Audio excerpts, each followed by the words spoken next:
Hey everyone, Gill Gross here, post-match, Denis Shapovalov versus Jannik Sinner, Australian Open 2021, round number 1. If you're not here for spoilers, click off the video in 3, 2, 1. For coverage throughout the 2021 Australian Open, make sure you're following me on Twitter at Gill Gross.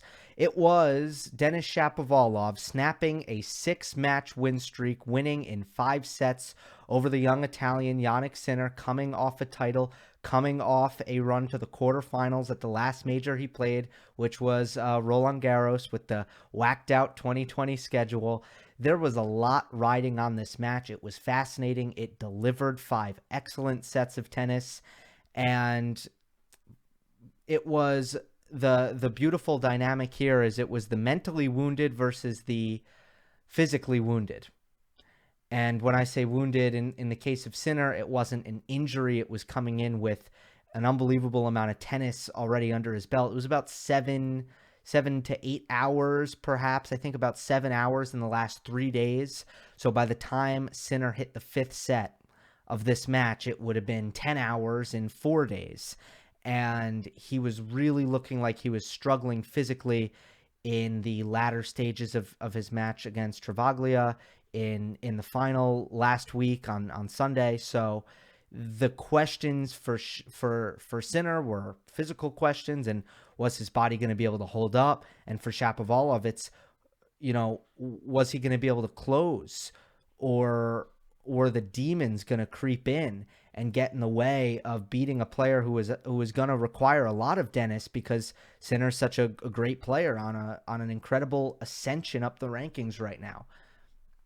And you got to give credit to Shapovalov right off the bat, first and foremost, for the 5th set that he played, which was really pretty much as good as you can ask and as clean as you can ask from Denis Shapovalov. He did not let the nerves get the best of him, and he played an unbelievable 5th set when he could have folded. He could have cracked. And by the way, he could have folded or cracked in the 2nd set as well. So this was a really big win for Denis Shapovalov. And I think Jannik Sinner will take this loss in stride. Tons of positives to take away from. I'll get into it more, but I was really, really impressed with Jannik Sinner's fight. His composure, his mentality, and the way that he managed his energy. I thought mentally he looked like a champion out there, and there are specific moments that I will point to. And ultimately, he came to Australia. He practiced for 2 weeks with Rafael Nadal, and said that experience in itself was worth it. And then after that, he won a title, got the experience once again of lifting a trophy and coming through a final. It was his 2nd straight tournament win after winning, was it Sofia at the end of last year? Sofia or something like that. At the tail end of 2020, so his 2nd straight title. Then he comes to Australia, plays 5 sets with the 11 seed Denis Shapovalov. Look, this is probably the last time that Jannik Sinner is going to be unseeded at a tournament for who knows how long. It could be a decade, right? So he drew Denis. Unfortunate. If he drew someone easier, maybe he could have kind of fought through the physical issues and then recovered during the tournament, especially because at the majors you get some days off, which he obviously desperately needed. It was also really bad luck having to play on day 1. If he played day 2, he would have had a better chance. So with all that set aside, I want to go over a couple of dynamics in the match.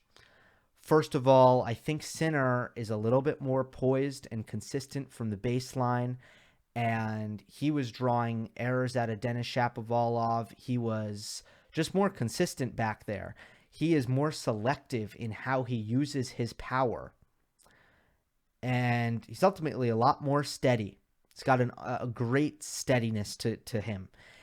For as much as people like to talk about the power, yeah, he's powerful, but he doesn't always have to use it. In fact, he's very, very selective when it comes to when he really unleashes. And I think in the first set, Sinner was covering the court quite well, hitting on the run quite well, making Shapovalov hit the extra shot, absorbing Shapo's pace really well, and he came away with that first set victory. In the second set, I really liked Shapovalov's willingness to defend, And ultimately, I think he got some errors out of Jannik as Sinner began to get a little bit lazy with his feet, or not lazy, but tired with his feet, and there were some lapses there. I think that the one thing that Shapovalov does really well in this matchup is he can make Sinner's legs tired. You have to make Sinner's legs tired to beat him. Sinner's legs are not as strong as they need to be.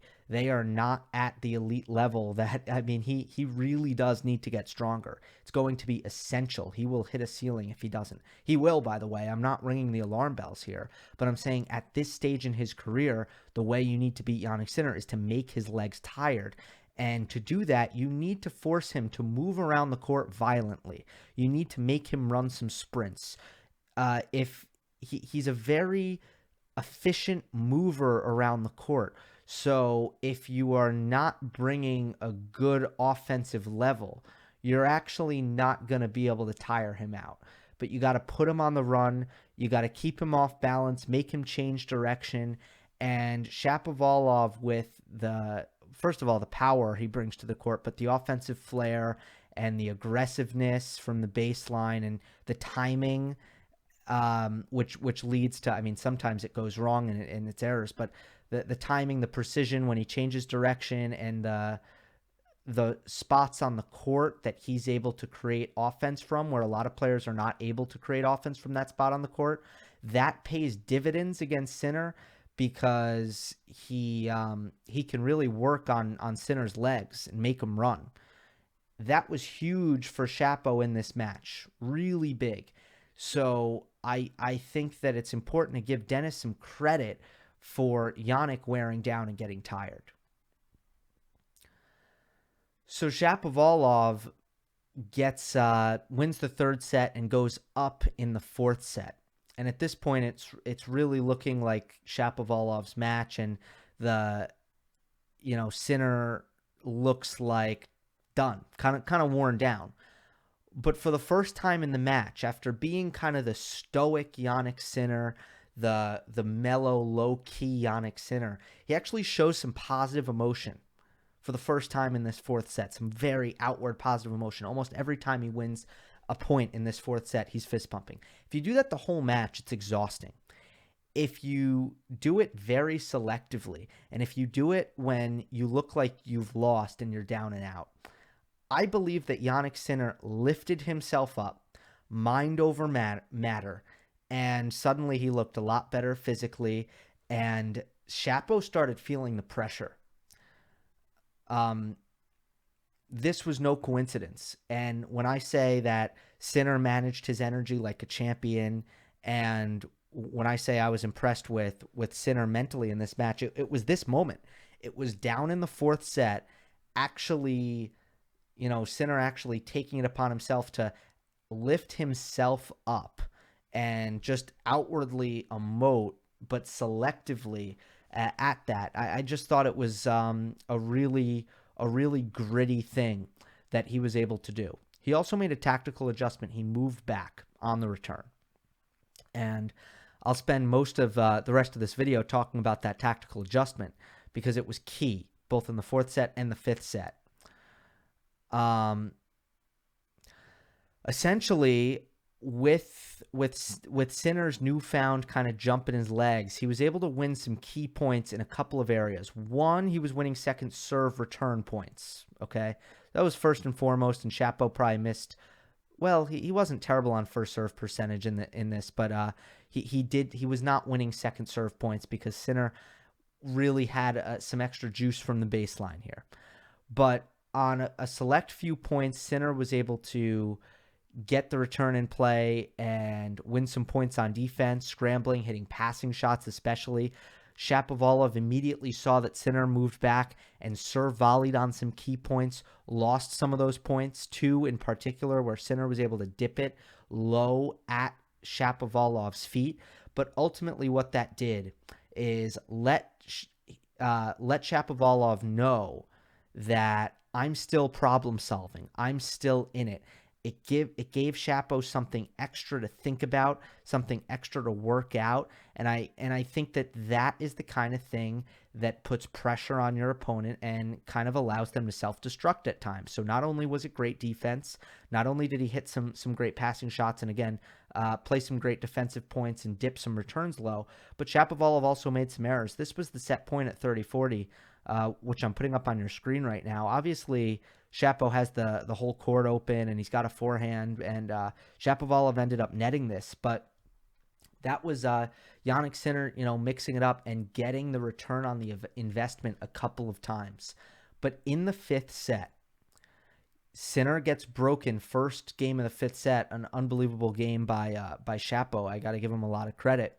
Made some great returns, hit some great shots, but I also thought, again, you saw the movement after a long break when Shapovalov got some treatment on the shoulder and things kind of settled down, and I think the momentum was stilted. Sinner's first step to the outside looked a little bit slow again. Shapovalov did a great job pulling Sinner out wide with purpose, and every time Shapo opened the court, he really started capitalizing on it, and Sinner was not quick enough to recover. That was it. That was the difference in this fifth set. But on return, Sinner continued to use the deep return position. He did not adjust fully until very, very late in the set, at portions of Shapovalov's last two service games.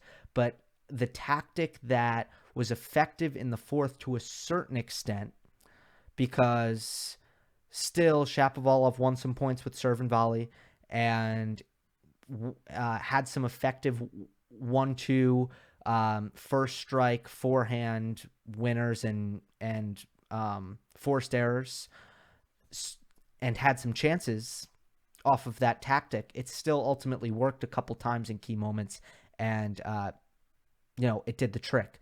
In the fifth set, Shapo was really punishing Sinner anytime, especially on the ad side, where Shapovalov is very comfortable hitting the wide slice serve and pulling Sinner off the court.